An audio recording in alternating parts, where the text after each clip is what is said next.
Hello students, सभी को good evening. चलिए आज हम आप लोग को फिर से स्वागत करते हैं हुंकार सीरीज में। आज आप लोगों के लिए लेकर के आया हूं प्रैक्टिस सेट 3। तो इस सेशन को शुरू करते हैं हम लोग एक मोटिवेशनल शायरी के साथ। सुनेंगे ध्यान से। है अंधेरा बहुत अब सूरज निकलना चाहिए, है अंधेरा बहुत अब सूरज निकलना चाहिए। जुगनू रोज चमकते हैं अंधेरे में, लेकिन आपके अंदर भी ज्ञान का दीपक जलना चाहिए, आपके अंदर भी ज्ञान का दीपक जलना चाहिए। तो चलिए प्रवेश करते हैं हम लोग एमसीक्यू सेशन में, क्योंकि हमें पता है कि कुछ लोग होंगे घर में और कुछ लोग होंगे रेलवे स्टेशन में। तो देखते हैं हम लोग पहले क्वेश्चन को कि पहला क्वेश्चन क्या बोल रहा है। फर्स्ट क्वेश्चन है कि the term genome refers to, genome शब्द का संबंध निम्न में से किससे है। तो जीनोम का मतलब होता है हैप्लॉइड सेट से होकर जाने वाले जीनोम की संख्या, मतलब total number of genes present in haploid set of chromosome. समझ में आ रहा है ना, हैप्लॉइड सेट ऑफ क्रोमोजोम में उपस्थित जीनों का संख्या।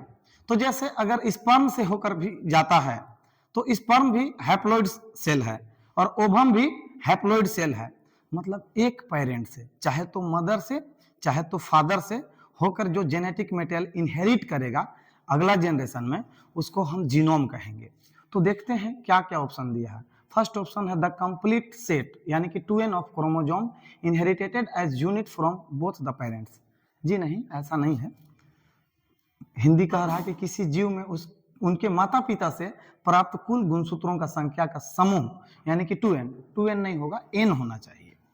नेक्स्ट क्वेश्चन, ये ऑप्शन है the complete set n of chromosome inherited as a unit from one parent, एक पेरेंट से।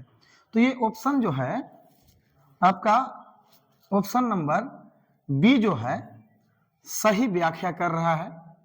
तो इस क्वेश्चन का आंसर ऑप्शन नंबर बी हो जाएगा।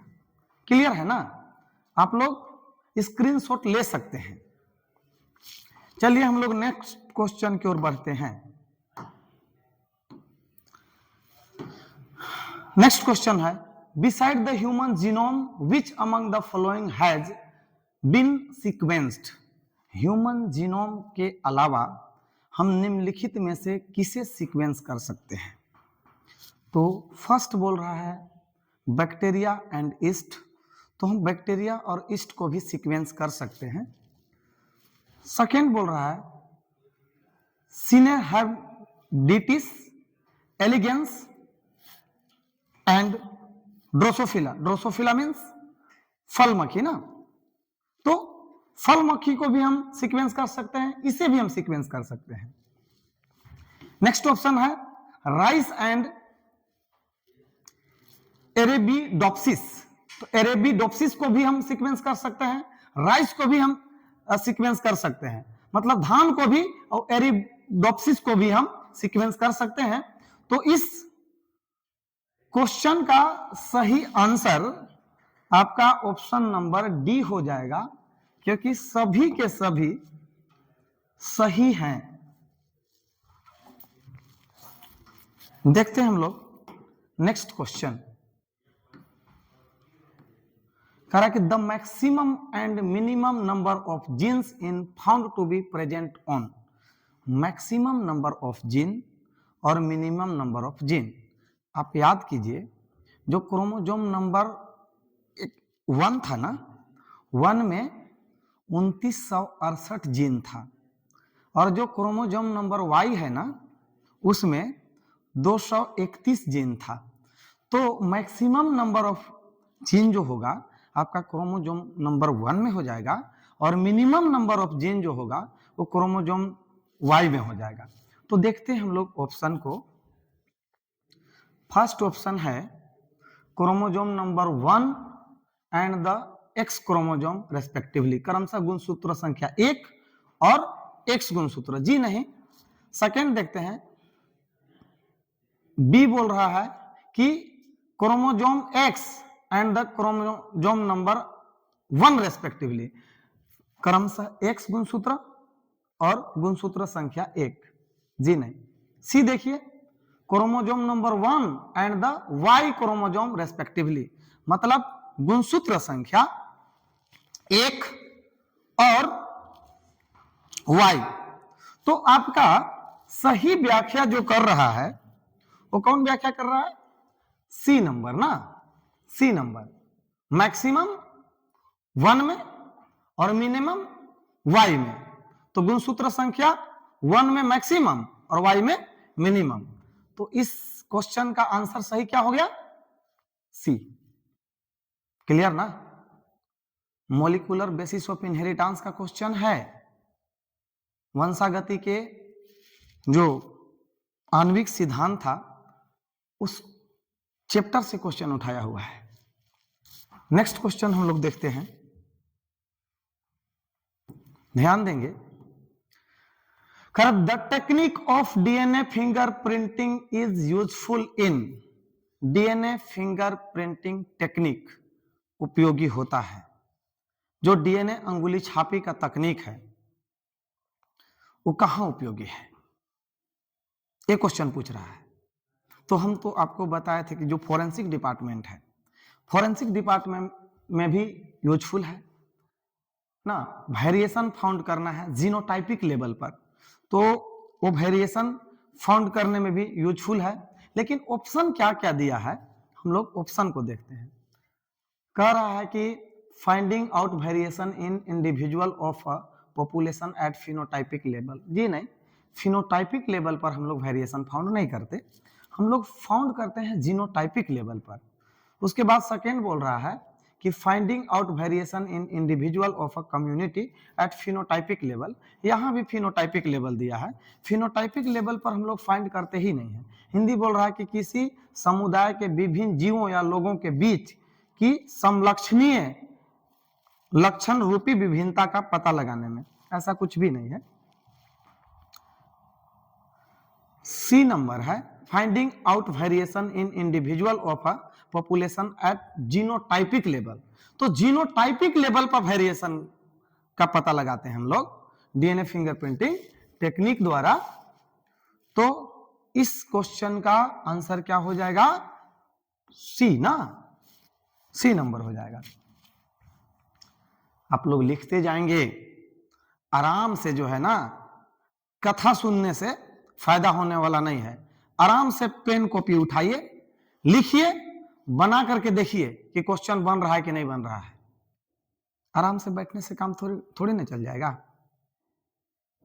ठीक है, लिखिए आराम से पेन कॉपी उठा करके। नेक्स्ट क्वेश्चन हम लोग देखते हैं। नेक्स्ट क्वेश्चन क्या बोल रहा है? The technique of DNA fingerprinting works on the principle of.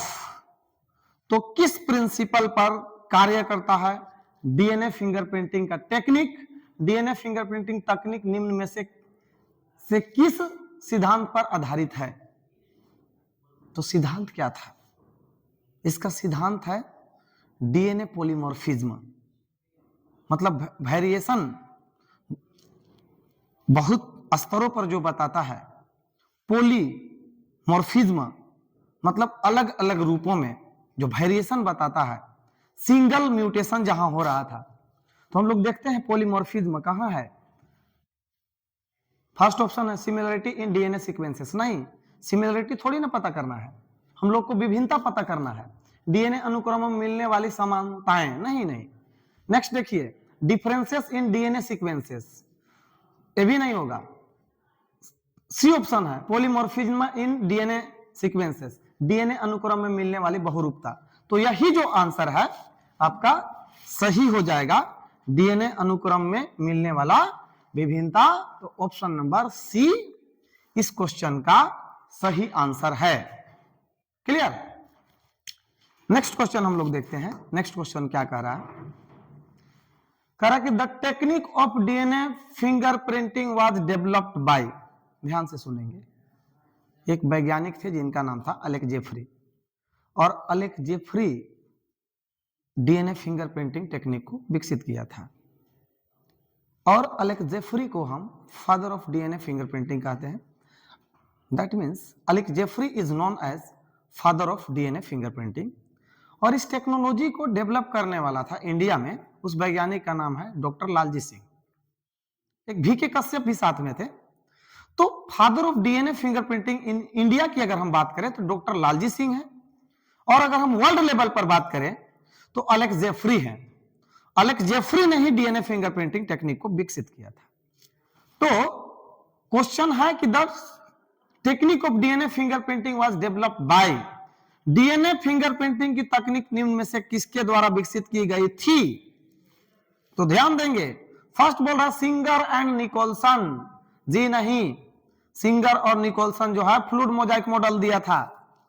Meselson and stall, नहीं, semi conservative mode of DNA replication को इन्होंने एक्सपेरिमेंटली प्रूफ करा था। उसके बाद है अलेक्स जेफरी, अलेक्स जेफरी ही तो सही आंसर होगा, अलेक्स जेफरी ही तो विकसित किया था, तो आंसर सी हो जाएगा। नेक्स्ट क्वेश्चन हम लोग देखते हैं। नेक्स्ट क्वेश्चन बोल रहा है benign tumour differ from malignant tumour, जो सुदम अर्बुद है दुर्दम अर्बुद से कैसे भिन्न है? ध्यान देंगे बच्चे, हम लोग पढ़े थे ट्यूमर, ट्यूमर का दो टाइप था, एक बेनाइन था और एक मालिग्नेंट था। बेनाइन जो है एक स्थान से दूसरे स्थान तक नहीं फैल रहा था, शरीर के एक भाग से दूसरे भाग तक नहीं फैल रहा था, लेकिन जो मालिग्नेंट था वो शरीर के एक भाग से दूसरे भाग तक फैल रहा था। तो हम लोग पढ़े थे कि ऐसा अर्बुद जो शरीर के एक भाग से दूसरे भाग तक नहीं फैलता है, अर्थात अपने मूल स्थान पर सीमित रहता है, उसे हम सुदम अर्बुद कहते हैं। इंग्लिश सुनेंगे इसका, tumour which is not spread from one part of the body to another part of the body but confined in their original location is called benign tumor। Clear है ना?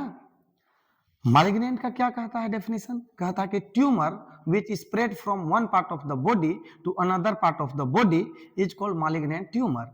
ऐसा अर्बुद जो शरीर के एक भाग से दूसरे भाग तक फैलता है उसको हम दुर्दम अर्बुद कहते हैं। तो देखते हैं क्या बोल रहा है ऑप्शन। फर्स्ट बोल रहा है कि benign tumour remain confined to their site of origin whereas malignant tumour get extended और spread up to distant site. यही तो सही है, फर्स्ट ऑप्शन ही सही है। क्लियर है ना? समझ में आया या नहीं आया? आया? ठीक। नेक्स्ट क्वेश्चन हम लोग देखते हैं क्या बोल रहा है नेक्स्ट क्वेश्चन। बार बार ह्यूमन जीनोम प्रोजेक्ट आ रहा है, आप कमेंट बॉक्स में हमको बताएंगे कि ह्यूमन जीनोम प्रोजेक्ट को कब शुरू किया गया था, इसको कंप्लीट होने में कितने वर्ष टाइम लगे थे, कितने वैज्ञानिक इस पर काम किए थे और कौन सा ऑर्गेनाइजेशन ह्यूमन जीनोम प्रोजेक्ट को शुरू किया था। क्लियर ना? इस क्वेश्चन का आंसर आप लोग कमेंट बॉक्स में देंगे। तो क्वेश्चन क्या है, human genome project lead to the development of new area in biology named as. मानव जीनोम परियोजना विज्ञान के किस नए क्षेत्र के उद्भव का कारण बना? देखिए, ह्यूमन जीनोम परियोजना से एक नया क्षेत्र विकसित हुआ जिसको हम बोलते हैं बायो इन्फॉर्मेटिक्स। क्या बोलते हैं बच्चे? Bio informatics. तो बायो इन्फॉर्मेटिक्स नामक एक प्रौद्योगिकी विकसित हुआ, एक टेक्नोलॉजी विकसित हुआ, एक टेक्निक विकसित हुआ। फर्स्ट कह रहा है जेनेटिक्स, अनुवांशिक विज्ञान, जी नहीं। सेकेंड बोल रहा है मोलिकुलर बायोलॉजी, आणविक विज्ञान, ये भी नहीं। उसके बाद बोल रहा है एम्ब्रियोलॉजी, भ्रूण विज्ञान, जी नहीं। उसके बाद लास्ट जो डी ऑप्शन है बोल रहा है बायो इन्फॉर्मेटिक्स, जैव सूचना विज्ञान। तो जैव सूचना विज्ञान इस क्वेश्चन का सही आंसर हो जाएगा। क्लियर है ना? नए एक एरिया का विकास हुआ ह्यूमन जीनोम परियोजना द्वारा, ह्यूमन जीनोम प्रोजेक्ट द्वारा, उसका नाम है बायो इन्फॉर्मेटिक्स। क्लियर? तो हम लोग नेक्स्ट क्वेश्चन को देखते हैं। क्या बोल रहा है नेक्स्ट क्वेश्चन? कह रहा है कि मेटास्टैटिस मींस, मेटास्टैटिस से तात्पर्य है, तो हम लोग समझेंगे कैंसर का जो फैलने का प्रक्रिया है ना, उसे हम मेटास्टैटिस कहते हैं। The process of spreading of cancer is called metastasis. क्या आप लोग हमको बताएंगे कि कैंसर का स्टडी क्या कहलाता है और कैंसर के लिए जो रेस्पॉन्सिबल जीन होता है उसे क्या कहते हैं? कमेंट बॉक्स में जरूर बताइएगा कि कैंसर का स्टडी क्या कहलाता है और कैंसर के लिए जो जीन रेस्पॉन्सिबल होता है उसको क्या कहते हैं। क्लियर है ना? क्वेश्चन क्लियर है? तो देखिए इस क्वेश्चन का ऑप्शन ए दिया है, spread of tumour away from their origin. उसके बाद बोल रहा है कि confined of tumour to the site of origin. C बोल रहा है enlargement of cell in a size, मतलब किसी कोशिका के आकार में अत्यधिक वृद्धि। डी बोल रहा है किसी कोशिका का क्षय होना, डिग्रेडेशन ऑफ अ सेल। तो इस हिसाब से आपका ए नंबर सही है ना, spread of tumour away from their origin. क्योंकि मेटास्टेसिस का मतलब ही होता है कि ट्यूमर को या कैंसर को शरीर के एक भाग से दूसरे भाग तक फैलना, मतलब अपने मूल स्थान से फैल जाना, ट्रांसफर हो जाना दूसरे बॉडी साइट पर। तो option number A is the correct answer of this question. Clear? Next question को हम लोग देखते हैं। आज के लिए ये लास्ट क्वेश्चन रहेगा, क्वेश्चन नंबर 10। बोल रहा है कि genes concerned with cancer called as. Cancer उत्पन्न करने वाला जीन को कहा जाता है, क्या कहा जाता है? ऑन्कोजीन्स। क्या बोलते हैं? Oncogenes. Cancer causing gene is called oncogene. ऐसा जीन जो कैंसर उत्पन्न करता है उसे क्या बोलते हैं? ऑन्कोजीन बोलते हैं। तो ऑप्शन क्या क्या दिया है देखते हैं हम लोग। स्प्लिट जीन, जी नहीं। जंपिंग जीन, ये भी नहीं होगा। ऑन्कोजीन, तो क्या आंसर हो जाएगा? ऑन्कोजीन। तो इसी के साथ आज का एमसीक्यू समाप्त होता है। जय हिंद, जय झारखंड।